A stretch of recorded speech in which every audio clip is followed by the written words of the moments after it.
Hi there, it's Koleen again. And in this episode of Sustainable Soul Searcher, we visited Alexis Dela Cuesta, who started taking care of bees in his backyard.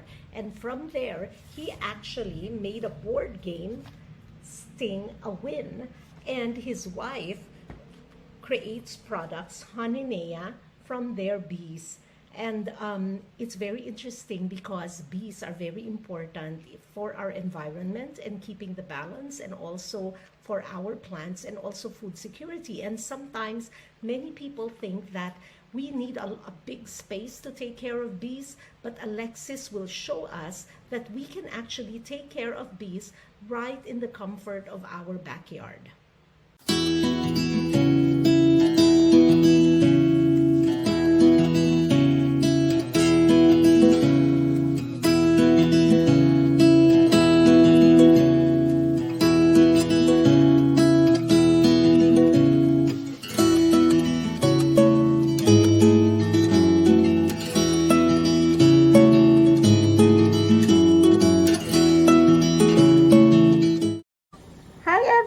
Say hi to Alexis Dela Cuesta, and he is gonna teach us how to domesticate bees, take care of the bees at home. Hi, Alexis! Hello, everyone, and to the viewers of Sustainable PH. So we're here in Parañaque right now. It's in the middle of a subdivision. We are urban beekeepers. So I'll just show you how to keep these bees. I'll make it as simple as we can. The first thing we need to do is to smoke the hives. Bale, ang purpose po nun is to calm the bees down. So pag pinausukan natin sila, yung thinking nila is, ay may sunog, kainin natin lahat yung mga honey na na-store natin. So they will be calmed down. Yan. So hindi sila masyadong aggressive when you open the hives. Yan. So yan po sa entrance, as you can see. These are what we call Apis mellifera or European honeybees. So these are domesticated species. What's the difference? What do you mean by domesticated, Alexis?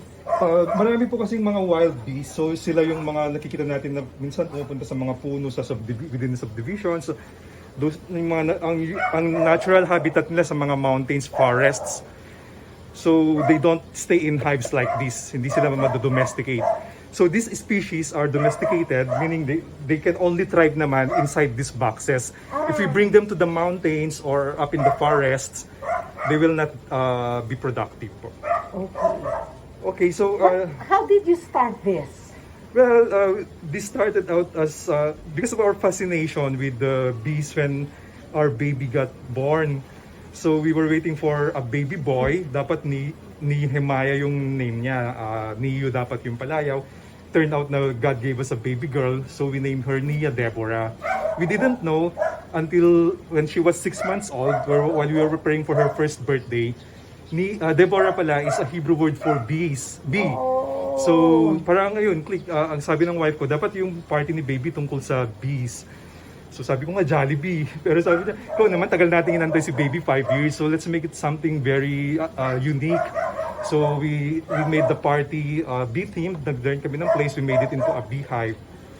Yan, so and you started the bees. And then during that party po,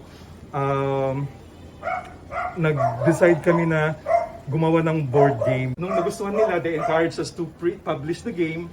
And God gave us naman the funds we needed. So sabi ko lang sa wife ko, before we publish it, dapat pa-play natin sa beekeeping community. So I attended a training last November 2018 sa Lipa City, Batangas. The Beehive Farm and Kitchen. Doon na-fascinate talaga ako sa bees. Yung possibility na mag-produce ng honey. Then sabi ko sa wife ko pag uwi ko, Han, mag-aalaga ako ng bees. So mag-aalaga, we're in the middle of the city sa Manila. We're in San Andres Bukid po. Tinanong ko po yung teacher namin, urban beekeeping is possible daw. So survey lang niya yung location. So last week of December, sinurvey na. Kasi these bees po, they can forage up to 3-kilometer radius. Wow! So nung sinurvey na namin yung vicinity namin, that's Quirino Avenue, sa Onyx Street, if you're familiar with the area, sa papuntang Cash and Carry, marami pong Nara and Acacia. So sabi niya, maganda yung location mo. So yun po, we started in middle of January 2019. And May and June 2019, we were able to harvest 58 kilos of pure honey. And yun, so that started it all po.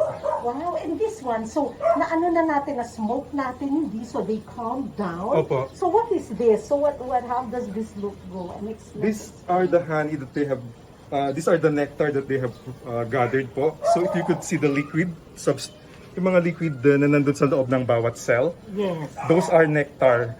The nectar is made up of 80% water. Wow. So they have to evaporate it by flapping their wings Wow, okay. to reduce it to at least 20% moisture content, and then becomes honey. Wow. Pag na-reduce na po nila, they seal it with beeswax. Oh, okay. So ito beeswax eventually, yan. yes po, yung beeswax from their own secretion po. Wow. And then that's called ripe honey na. So you can harvest it if it's 50% filled with sealed with beeswax. So on the other side po, it's ganyan na po siya. Wow. There are frames here na sealed na ng beeswax, but this one itself, you can already taste the honey. I'll let you taste it po. So how much honey can one produce? Like yan, one, how do you call that, slab? One honey frame po. Yes, honey frame. This one could contain 1.5 to 2 kilos of honey po. Wow, and how long before they make the As you honey? could see the date, we introduced this frame March 21. Today is And March today is 25. So April 25. April 25, almost a month na A po. month lang. Yeah. Pero actually po, there's what we call honey flow season. Yes. That's between April to June lang. Okay. Then after, pag rainy season na, they can no longer gather enough nectar and pollen.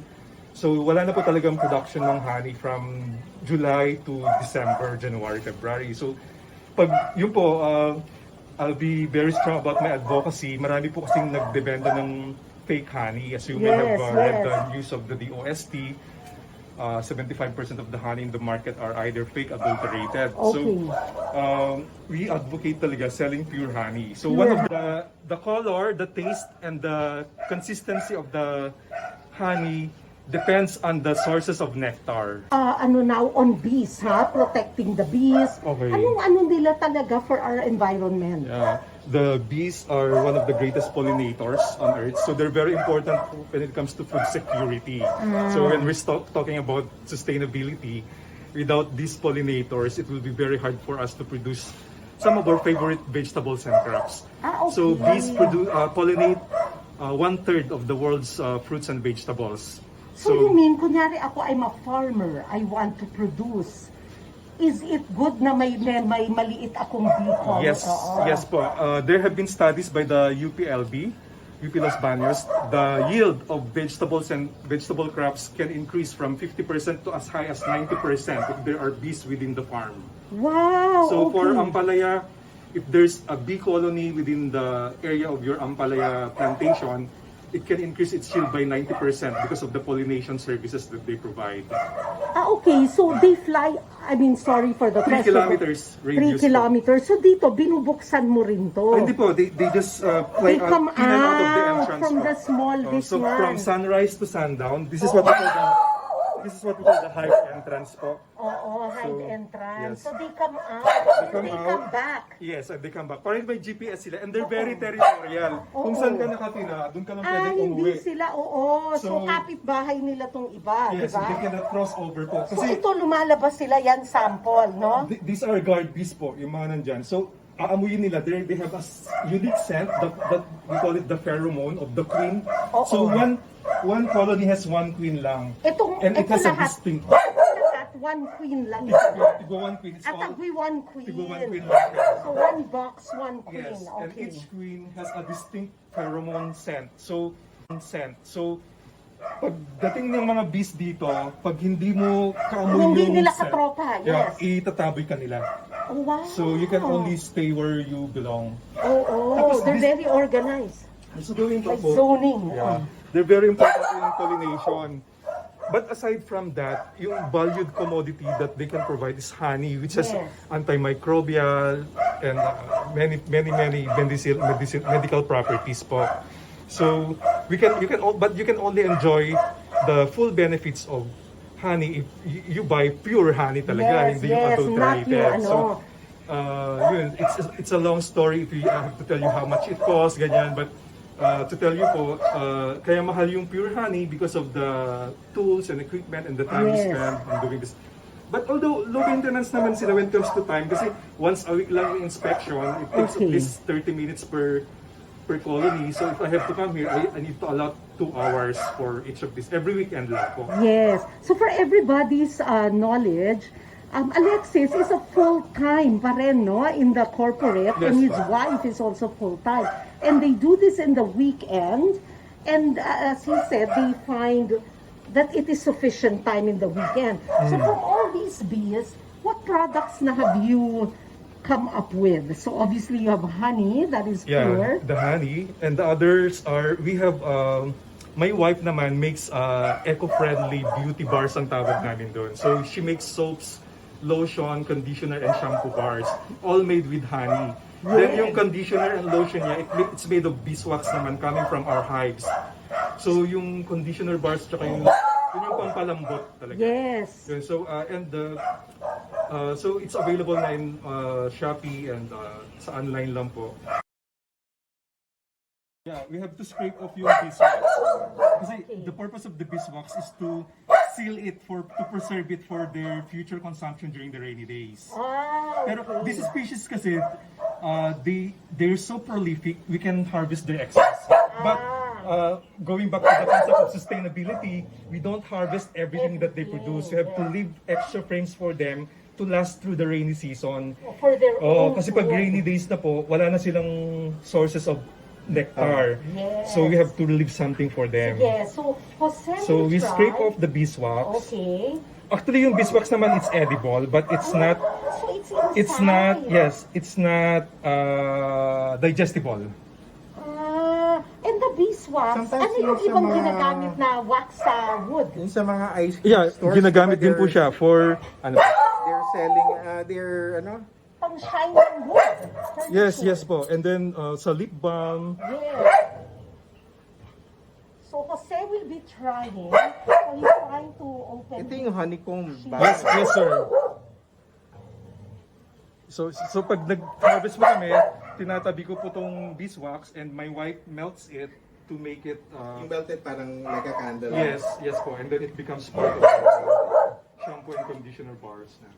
Super sweet, Jose. Yes, po. Can I try Yes. also? Yes po. Yung sand So I'm also trying, and here it is. I have to put up my mask, and I'm holding the. I can hold. Wait lang.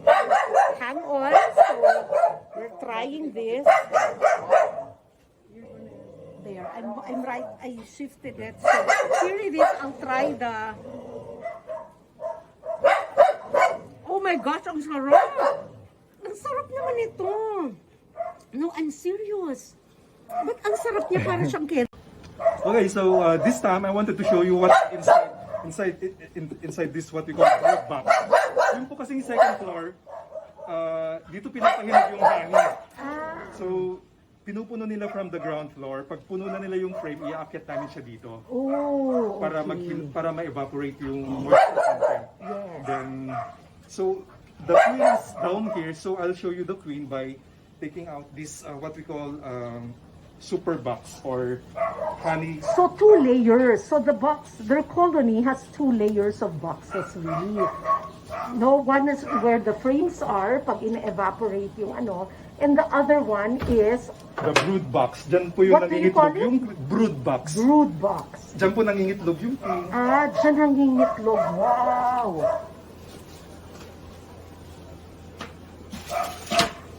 How do bees reproduce? Ayun, the lifespan of this kind of bees is 45 days po. So every day may namamatay, every day may nag-hatch naman. The queen can lay up to 2,000 eggs per day. Eggs. Oh my God. So ito po, puno na siyang pollen, no? Oh, wow. And then after, you will bring that up to the second layer, no? The one on top of this na box. Pag nectar na po yung Pag laman, nectar yes na po, siya, para siya mahinog. mahinog. Oh, and then you harvest. And then pag na-harvest siya, ibabalik na naman para i-refill nila. Wow. So very circular the model of the bees, Yes, no? yes. So they help already pollinate all our plants to help us with food. They do this, and then it just keeps going around. No, Yes. basta we take care that we also naman leave behind. These for are the their larvae own. naman po. Yes. Yung mga nag-hatch na egg, yung mga pearly white Yes. inside.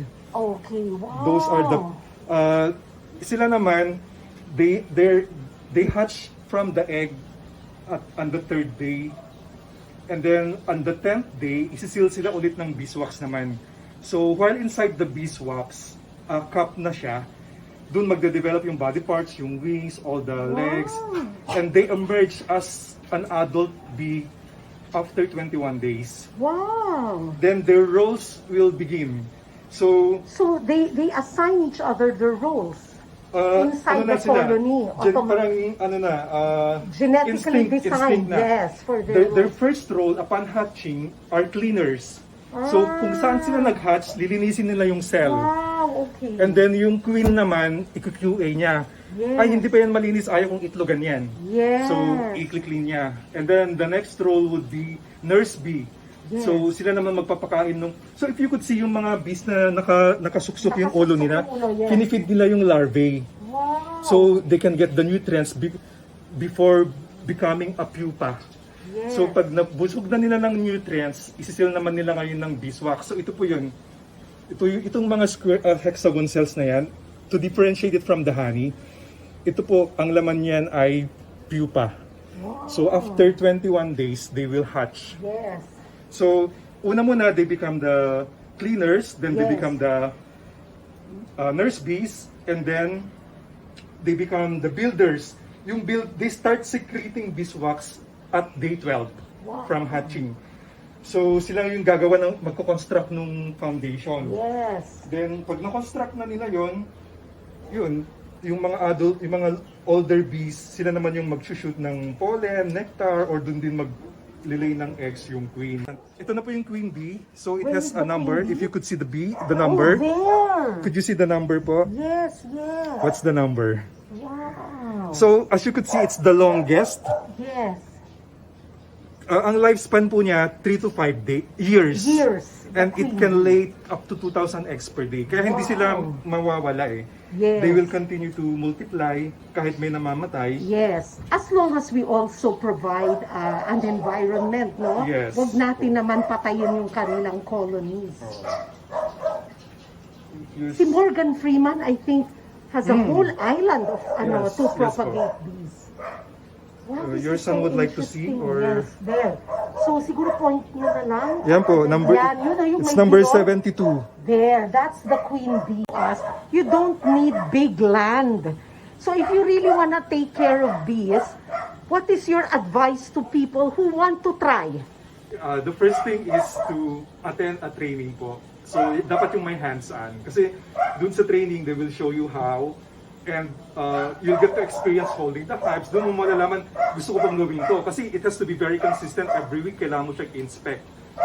It doesn't have, basta once a week po siya. Because there are so many things that could happen within a week if you don't inspect. Pwedeng mamatay yung colonies or yung queen, ganyan.